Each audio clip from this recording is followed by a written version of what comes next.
Hello there! This is LEGO Dynasty, and today I'm bringing you guys my review of the LEGO Harry Potter Hogwarts Room of Requirement. It is set number 76413, comes with 587 pieces, and is rated ages 8 and up.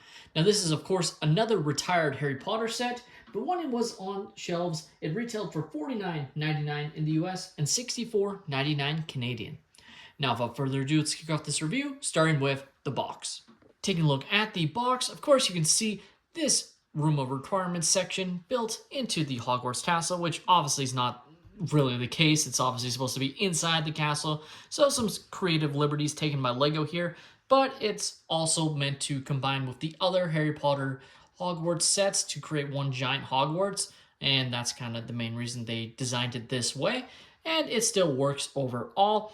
You can see it looks very nice. You obviously have Hermione and Blaise flying on the broomstick there, and then also Harry and Draco. There was obviously another member of Draco's gang that was also involved. That spoiler alert from a movie and book that is well over a decade old meets his demise in this scene that wasn't included. And there's also the Grey Lady included, flying right here. Flipping the set around, you can see the sections of the build on the back, obviously going to look very open concept, as is the case for pretty much all of these sort of Hogwarts sets that released around this time. But as you can see, you have a lot of different builds on the inside, books from when they were climbing up to try and escape the fire demon that you can sort of break apart and have be in different sections, as it is obviously fire that is spreading throughout the Room of Requirement in this scene. Take a look at the manual, and as you can see, this is a part of the updated manuals with the, rendered image rather than the box art, and you'll have seen, my thoughts on the previous manuals before. I just felt those ones were a lot better. Nothing, doesn't take away anything from the building experience of these manuals. It doesn't add anything. They just looked a lot better previously than what we got now. And in the back of the manual, you can see some of the other sets that were released alongside. Specifically, there aren't any other Hogwarts castles, as I believe this is one of the last ones. And by castles, I mean like these parts I could combine into other, a main Hogwarts, sort of master Hogwarts set. So you have, the books shown there, and then this scene from the Triwizard Tournament, of course, and then the same set advertised in the back of this manual as well. And here are the extra pieces I was left with following the build. Of course, some of them are actually meant to be used on the set if you combine with other Hogwarts sets, those being these gray sort of Technic pieces. You also have some wands that you can add to your collection, and a bunch of other cheese slopes and studs that you can add to your collection for free. Taking a look at our first minifigure, of course, we have Harry Potter, and he looks pretty good in his, sort of jacket and coat here. Regular blue legs, not printed. No arm printing, and some pretty basic back printing on him. And you can also take off his hairpiece to reveal his double-side face print. And you can also see the star that is sort of hidden by the hairpiece that is on both sides there.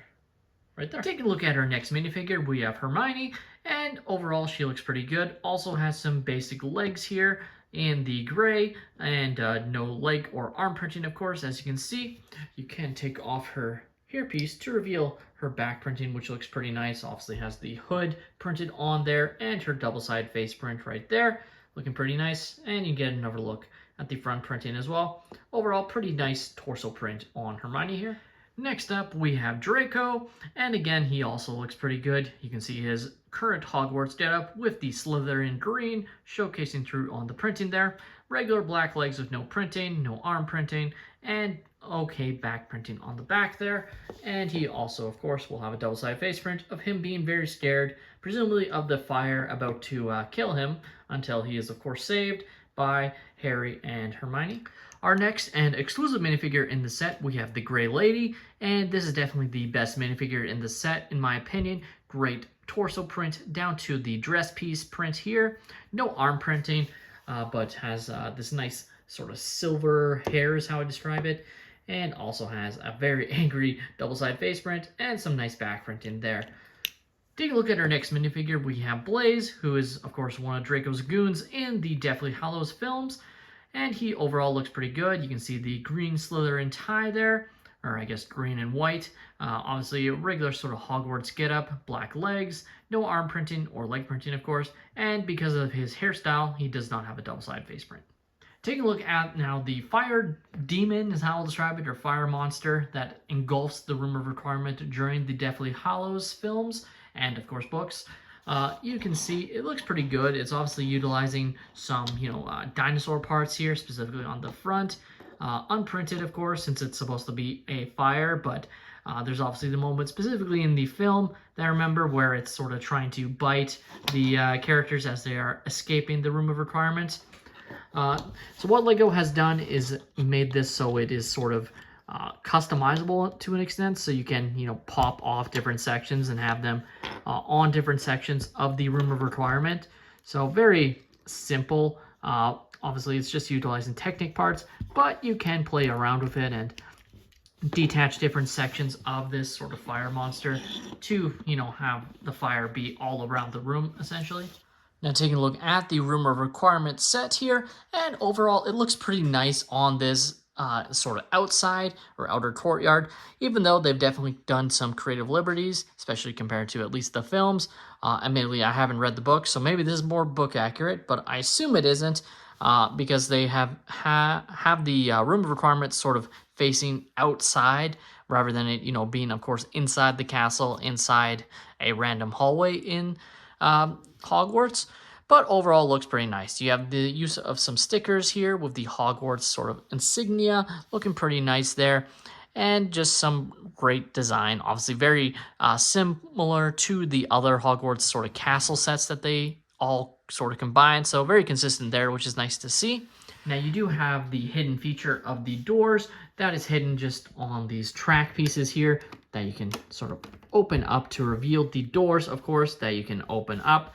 And again, based on how this set would be positioned, if you included it with some of the other sets, obviously this would be somewhat inaccurate because this makes it seem like the Room of Requirements on the outside of the castle, which again, as I said, it is not, but it's still a fun feature, and I like that they were able to sort of capture it. You can, of course, leave those doors open if you want, and it's just on these sort of tracks. Now, they don't lock into place, so you could leave with gaps if you don't line it up perfectly, and obviously there's going to be a slight gap there, just kind of what's left with just how the bricks sort of go next to each other, unfortunately, but it still works okay, I think, for what they were trying to do here. Just like that, and you can see, and you get pretty decent amount of space for you to walk a character through. Taking a look at the side here, and you can see how small this set is, especially brick-wise. Like, this is only, I believe, about 8 bricks across overall, I guess maybe 9. And it's just very cramped and feels like it didn't have to be in a lot of ways, because like I said, this is just going to go next to another one of the Harry Potter castle sets. At least that's what it's been designed to do, and it just feels very cramped, and like they could have, while having this section, they could have had more on the outside here. But you can see you have some nice room. You can see all the different Technic parts because you can really play around with how you want to combine the set. And you see the roof there looking pretty nice, and the use of some stickers as well. And taking a look at the other side, as you can see, looking pretty nice here. And again, going to be very similar, but you can see the different Technic pieces and the different sections, how they combine. This piece here is just on sort of a Technic piece here, so it does move. Obviously, kind of not supposed to, but it's just sort of the design they sort of went with here, and looks okay. Now, of course, being that you can combine with other sets, you also have some more customization ability by taking off these sort of roof pieces here, including here, just like that. And then even being able to take off this section at the top here, just like that. Obviously, allows you some playable ability, I guess. You can see on the inside and get, you're going to have basically the same amount of ability to put your hands in there, but I guess if you wanted to go from the top, you can do that. And you have these different sort of sections here that come off, as you saw there. Taking a look at one of these sort of sticker pieces here, you have this scroll here, looking pretty nice, as you can see. And like at the end of the day, like that's it for at the top, but it still looks pretty cool. I honestly can't remember what this is supposed to represent. Maybe it's the prophecy about, who will bring down Voldemort. Apologies, I just haven't seen Harry Potter in a little while, so that is why. Feel free to let me know in the comments what this is supposed to represent, but still, nice sticker piece. And under that section, you have this sort of sink basin. Might even be where they place the teardrops to look at them. That might be what it's sort of representing. But at the end of the day, it just looks like a sink and is still just a small section of the build, but kind of just a random throw-in in a way. Now moving on to the main build of the sort of room of requirements, and you can actually split up the build, or open it up, I guess is a better term, just by like that and like that, and you get a little bit more room, as you can see here, and maybe that's why they didn't want to add in more sections or extend this out a bit further, because it might have been harder to detach the set. But it still looks pretty cool when you have it all open like this.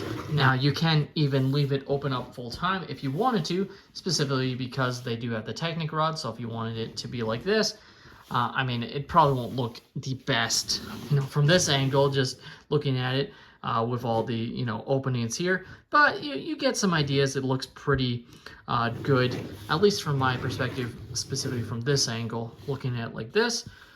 And of course, you can close up the doors. You have all the sticker detail here and the different sections as they were searching for the Horcrux to obviously be able to kill Voldemort during the Deathly Hallows.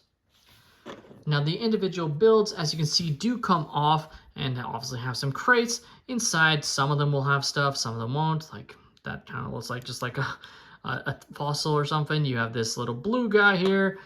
And some other sections, like inside here. There is supposed to be something in there, but I believe I just put it elsewhere. As I believe this is actually where the Horcrux is supposed to be. You have this brick that, I don't know why I tried opening it. It is only a brick. It's not one of those crate bricks. But you kind of can play around with it as you see fit and have different sections. For the builds, and you really can place it however you see fit onto the sort of crates just based on that. Like, you can really have some fun and customization, I guess, of that if that's something you're into. And then even here, none of these pieces here on this one are crates, so there's nothing hidden underneath, but still has some nice playability, I guess, as you can see, just like that. And quickly just showing off that this is the Horcrux here that I was talking about that can also be hidden inside one of the crates, just like that. And just taking a look at the fire sort of chasing after Draco and Blaze here, as you can see, so you can have some playability there of it coming at them, obviously looking okay overall. And again, you could detach different sections and have it, be on different parts of the build. If I can take out this one just to show what it sort of looks like. Obviously, you can place it wherever you want. It is shown on the box that it is meant to go onto different sections, so just like that, or even up here even. Like, you can really play around with it, both when it is like this and when it is opened up, and looks just like that. The LEGO Harry Potter Hogwarts Room of Requirement was another addition to the sort of Hogwarts collection where you could combine all these sets together, and to me is probably the worst one, just because of the fact of how it is completely wrong, as it's supposed to be inside the castle, and I guess you could try and fit it inside somehow, but the fact with the roof and everything, I just don't think it works that well. They've done so many Room of Requirement sets over the years, and this one I think might be my least favorite one personally.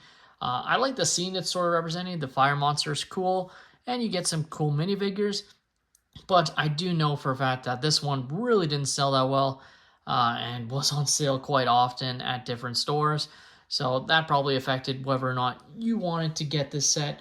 And I do think, even though it has a pretty good price per piece ratio when it was first released, it still feels like it was overpriced for what it gave you, just because the set is just not a lot of substance, unfortunately, which frankly could be said about a lot of these sort of castle sets, as their value came from combining them all together. With that being said, that's all my opinion. Let me know your thoughts on this set in the comments down below. Have you guys picked up the set, or are you planning to try and find it on the secondary market? Please leave a like and subscribe if you have enjoyed, and have a great day, everyone.